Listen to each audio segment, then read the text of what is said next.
Morning everyone. कैसे हैं आप सब। मैं हूं निशा और मेरी पाठशाला में आप सबका स्वागत है।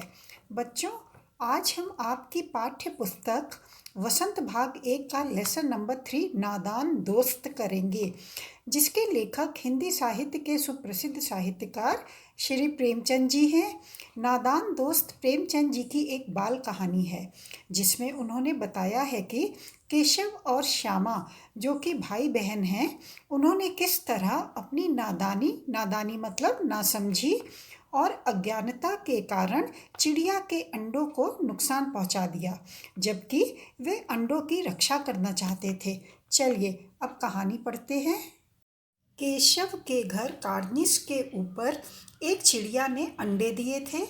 केशव और उसकी बहन श्यामा दोनों बड़े ध्यान से चिड़िया को वहां आते जाते देखा करते। सवेरे दोनों आंखें मलते कार्निस के सामने पहुंच जाते और चिड़ा और चिड़िया दोनों को वहां बैठा पाते। उनको देखने में दोनों बच्चों को ना मालूम क्या मज़ा मिलता। दूध और जलेबी की सुध भी ना रहती थी। दोनों के दिल में तरह तरह के सवाल उठते।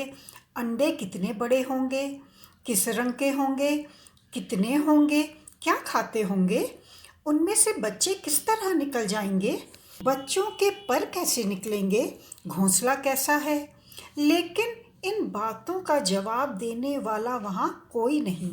न अम्मा को घर के काम धंधों से फुर्सत थी, न बाबूजी को पढ़ने लिखने से। दोनों बच्चे आपस में ही सवाल जवाब करके अपने दिल को तसल्ली दे लिया करते थे।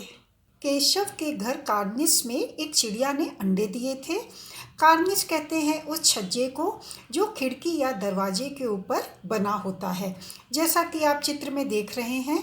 दोनों भाई बहन सवेरे उठते ही सबसे पहले कार्निस के पास जाते। उन्हें अपने खाने पीने का भी होश ना रहता। दोनों के मन में अंडों को लेकर तरह तरह के सवाल रहते, लेकिन उनको जवाब देने वाला वहाँ कोई नहीं था, क्योंकि उनके माता पिता अपने अपने कामों में व्यस्त बिजी रहते थे। तो इसलिए दोनों आपस में ही सवाल जवाब कर लिया करते थे। श्यामा कहती, क्यों भैया, बच्चे निकलकर फुर्र से उड़ जाएंगे। केशव विद्वानों जैसे गर्व से कहता, गर्व का मतलब अभिमान, प्राउड। नहीं री पगली, पहले पर निकलेंगे, बगैर परों के बेचारे कैसे उड़ेंगे। श्यामा, बच्चों को क्या खिलाएगी बेचारी। केशव इस पेचीदा मतलब कठिन सवाल का जवाब कुछ ना दे सकता था। इस तरह 3-4 दिन गुजर गए। दोनों बच्चों की जिज्ञासा मतलब जानने की इच्छा दिन दिन बढ़ती जाती थी। अंडों को देखने के लिए वे अधीर मतलब बेचैन हो उठते थे। उन्होंने अनुमान लगाया कि अब ज़रूर बच्चे निकल आए होंगे। वे अपने आप ही अंदाज़ा लगा रहे थे कि अंडों से अब बच्चे निकल आए होंगे। बच्चों के चारे का सवाल अब उनके सामने आ खड़ा हुआ। अब वह सोचने लगे कि बेचारे बच्चे क्या खाएंगे। चिड़िया बेचारी इतना दाना कहाँ से पाएगी कि सारे बच्चों का पेट भरे। गरीब बच्चे भूख के मारे चूं चूं करके मर जाएंगे। इस मुसीबत का अंदाज़ा करके दोनों घबरा उठे। दोनों ने फैसला किया कि कार्निस पर थोड़ा सा दाना रख दिया जाए। श्यामा खुश होकर बोली, तब तो चिड़िया को चारे के लिए कहीं उड़कर ना जाना पड़ेगा ना। केशव, नहीं, तब क्यों जाएगी। श्यामा, क्यों भैया, बच्चों को धूप ना लगती होगी। केशव का ध्यान इस तकलीफ की तरफ ना गया था। बोला, ज़रूर तकलीफ हो रही होगी, बेचारे प्यास के मारे तड़पते होंगे, ऊपर छाया भी तो कोई नहीं। दोनों बच्चे चिड़िया के बच्चों के बारे में सोचकर परेशान हो रहे थे कि बेचारे बच्चे भूखे प्यासे होंगे और कार्निस में सीधी धूप आती है, कैसे रहते होंगे। आखिर यही फैसला हुआ कि घोंसले के ऊपर कपड़े की छत बना देनी चाहिए। पानी की प्याली और थोड़े से चावल रख देने का प्रस्ताव मतलब सुझाव भी स्वीकृत हो गया। दोनों बच्चे बड़े चाव से शौक से काम करने लगे। श्यामा माँ की आंख बचाकर मटके से चावल निकाल लाई। केशव ने पत्थर की प्याली का तेल चुपके से जमीन पर गिरा दिया और उसे खूब साफ करके उसमें पानी भरा। अब चांदनी के लिए कपड़ा कहाँ से आए? फिर ऊपर बगैर छड़ियों के कपड़ा ठहरेगा कैसे? और छड़ियाँ खड़ी होंगी कैसे? बच्चों ने खाने पीने का इंतज़ाम तो कर दिया, पर उनके सामने सवाल था कि ऊपर छाया करने के लिए कपड़ा कहाँ से लाएं और कपड़ा ऊपर ठहरेगा कैसे? केशव बड़ी देर तक इसी उधेड़-बुन मतलब सोच विचार में रहा। आखिर उसने यह मुश्किल भी हल कर दी। उसने ये प्रॉब्लम भी सुलझा दी। श्यामा से बोला, जाकर कूड़ा फेंकने वाली टोकरी उठा लाओ, अम्मा जी को मत दिखाना। श्यामा, वह तो बीच से फटी हुई है, उसमें से धूप ना जाएगी। केशव ने झुंझला कर कहा, तो टोकरी तो ला, मैं उसका सुराख बंद करने की कोई हिकमत उपाय निकालूंगा। श्यामा दौड़कर टोकरी उठा लाई। केशव ने उसके सुराख में थोड़ा सा कागज ठूंस दिया और तब टोकरी को एक टहनी से टिकाकर बोला, देख, ऐसे ही घोंसले पर उसकी आड़ कर दूंगा, तब कैसे धूप जाएगी। श्यामा ने दिल में सोचा, भैया कितने चालाक हैं। तो कूड़ा फेंकने वाली टोकरी के छेद में कागज ठूंसकर उसे एक टहनी से टिका दिया गया और इस तरह घोंसले के लिए छत तैयार कर दी गई। गर्मी के दिन थे। बाबूजी दफ्तर गए हुए थे। अम्मा दोनों बच्चों को कमरे में सुलाकर खुद सो गई थी, लेकिन बच्चों की आंखों में आज नींद कहाँ। अम्मा जी को बहलाने के लिए दोनों दम रोके, आंखें बंद किए मौके का इंतज़ार कर रहे थे। ज्यों ही मालूम हुआ कि अम्मा जी अच्छी तरह से सो गई, दोनों चुपके से उठे और बहुत धीरे से दरवाजे की सिटकनी खोलकर बाहर निकल आए। अंडों की हिफाजत की तैयारियां होने लगीं। तो अम्मा जी जब सो गई तो बच्चे चुपके से दरवाज़ा खोलकर बाहर आ गए और अंडों की रक्षा की तैयारियां शुरू कर दी। केशव कमरे से एक स्टूल उठा लाया, लेकिन जब उससे काम ना चला तो नहाने की चौकी लाकर स्टूल के नीचे रखी और डरते डरते स्टूल पर चढ़ा। श्यामा दोनों हाथों से स्टूल पकड़े हुए थी। स्टूल चारों टांगे बराबर ना होने के कारण जिस तरफ ज़्यादा दबाव पाता था, ज़रा सा हिल जाता था। उस वक्त केशव को कितनी तकलीफ़ उठानी पड़ती थी, यह उसी का दिल जानता था। दोनों हाथों से कार्निस पकड़ लेता और श्यामा को दबी आवाज़ से डांटता, अच्छी तरह पकड़, वरना उतर कर बहुत मारूंगा। मगर बेचारी श्यामा का दिल तो ऊपर कार्निस पर था। बार बार उसका ध्यान उधर चला जाता और हाथ ढीले पड़ जाते। केशव ने ज्यों ही कार्निस पर हाथ रखा, दोनों चिड़िया उड़ गईं। केशव को देखते ही दोनों चिड़िया वहाँ से उड़ गईं। केशव ने देखा कार्निस पर थोड़े तिनके बिछे हुए हैं और उस पर 3 अंडे पड़े हैं। जैसे घोंसले उसने पेड़ों पर देखे थे, वैसा कोई घोंसला नहीं है। श्यामा ने नीचे से पूछा, कै बच्चे हैं भैया? केशव, 3 अंडे हैं, अभी बच्चे नहीं निकले। श्यामा, ज़रा हमें दिखा दो भैया, कितने बड़े हैं? केशव, दिखा दूंगा, पहले ज़रा चीथड़े ले आ, नीचे बिछा दूं, बेचारे अंडे तिनकों पर पड़े हैं। श्यामा दौड़कर अपनी पुरानी धोती फाड़कर एक टुकड़ा लाई। केशव ने झुककर कपड़ा ले लिया। उसकी कई तह करके उसने एक गद्दी बनाई और उसे तिनकों पर बिछाकर तीनों अंडे धीरे से उस पर रख दिए। श्यामा ने फिर कहा, हमको भी दिखा दो भैया। केशव, दिखा दूंगा, पहले ज़रा वह टोकरी तो दे दो, ऊपर छाया कर दूं। श्यामा ने टोकरी नीचे से थमा दी और बोली, अब तुम उतर जाओ, मैं भी तो देखूं। केशव ने टोकरी को एक टहनी से टिका कर कहा, जा दाना और पानी की प्याली ले आ, मैं उतर आऊं तो तुझे दिखा दूंगा। श्यामा प्याली और चावल भी लाई। केशव ने टोकरी के नीचे दोनों चीज़ें रख दी और आहिस्ता से उतर आया। श्यामा ने गिड़गिड़ा कर कहा, अब हमको भी चढ़ा दो भैया। अब श्यामा का भी मन कर रहा था कि वह भी अंडों को देखे, पर केशव ने मना करते हुए कहा, तू गिर पड़ेगी। श्यामा, ना गिरूंगी भैया, तुम नीचे से पकड़े रहना। केशव, ना भैया, कहीं तो गिर गिरा पड़ी तो अम्मा जी मेरी चटनी ही कर डालेंगी, कहेंगी कि तूने ही चढ़ाया था। क्या करेगी देखकर? अब अंडे बड़े आराम से हैं, जब बच्चे निकलेंगे तो उनको पालेंगे।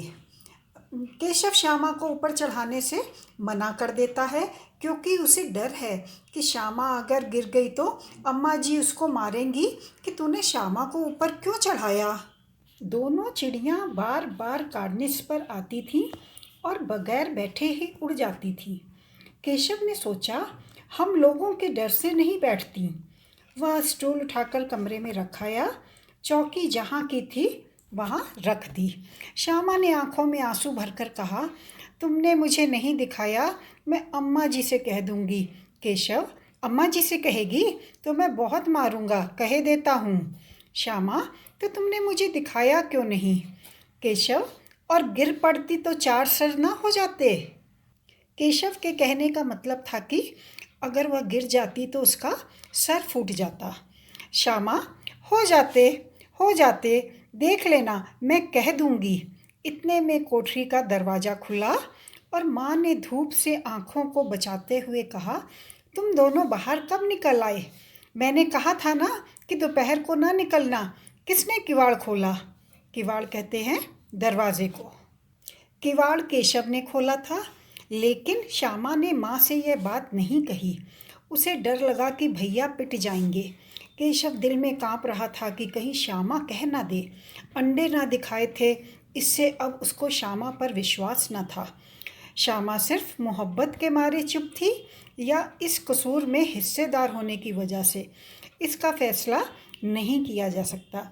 शायद दोनों ही बातें थीं। अब श्यामा ने माँ को यह नहीं बताया कि दरवाज़ा भैया ने खोला था, क्योंकि उसे डर था कि यह सुनकर माँ भैया को मारेगी। माँ ने दोनों को डांट डपट कर फिर कमरे में बंद कर दिया और अब धीरे धीरे उन्हें पंखा झलने लगी। अभी सिर्फ 2 बजे थे, बाहर तेज़ लू चल रही थी। अब दोनों बच्चों को नींद आ गई थी। 4 बजे यकायक श्यामा की नींद खुली। किवाड़ खुले हुए थे। वह दौड़ी हुई कार्निस के पास आई और ऊपर की तरफ ताकने लगी। टोकरी का पता न था। संयोग से उसकी नज़र नीचे गई और वह उल्टे पांव दौड़ती हुई कमरे में जाकर ज़ोर से बोली, भैया, अंडे तो नीचे पड़े हैं, बच्चे उड़ गए। केशव घबराकर उठा और दौड़ा हुआ बाहर आया तो क्या देखता है कि तीनों अंडे नीचे टूटे पड़े हैं और उनमें से कोई चूने की सी चीज़ बाहर निकल आई है। पानी की प्याली भी एक तरफ टूटी पड़ी है। उसके चेहरे का रंग उड़ गया। सहमी हुई आंखों से ज़मीन की तरफ देखने लगा। अचानक जब 4 बजे श्यामा उठकर कार्निस के पास आई तो उसकी नज़र जैसे ही नीचे गई, वह उल्टे पांव कमरे में दौड़ गई। उल्टे पांव दौड़ना एक मुहावरा है जिसका अर्थ है बिना रुके तुरंत भाग जाना। तो श्यामा ने जब केशव को बताया कि अंडे तो टूट गए, तो केशव भी बहुत घबरा गया। उसके चेहरे का रंग उड़ गया। चेहरे का रंग उड़ना भी एक मुहावरा है जिसका अर्थ है घबरा जाना। तो केशव घबरा गया। श्यामा ने पूछा, बच्चे कहाँ उड़ गए भैया? केशव ने करुण स्वर में कहा, अंडे तो फूट गए। श्यामा, और बच्चे कहाँ गए? केशव, तेरे सर में देखती नहीं है, अंडों में से उजला उजला पानी निकल आया है, वही 2-4 दिनों में बच्चे बन जाते। माँ ने सोटी मतलब छड़ी हाथ में लिए हुए पूछा, तुम दोनों वहाँ धूप में क्या कर रहे हो? श्यामा ने कहा, अम्मा जी, चिड़िया के अंडे टूटे पड़े हैं। माँ ने आकर टूटे हुए अंडों को देखा और गुस्से में बोली, तुम लोगों ने अंडों को छुआ होगा। अब तो श्यामा को भैया पर ज़रा भी तरस न आया। उसी ने शायद अंडों को इस तरह रख दिया कि वह नीचे गिर पड़े। श्यामा सोच रही थी कि भैया ने ही अंडों को गद्दी के ऊपर ठीक से नहीं रखा, इसलिए वे नीचे गिर पड़े। इसकी उसे सज़ा मिलनी चाहिए। बोली, इन्होंने अंडों को छेड़ा था अम्मा जी। माँ ने केशव से पूछा, क्यों रे? केशव भीगी बिल्ली बना खड़ा रहा।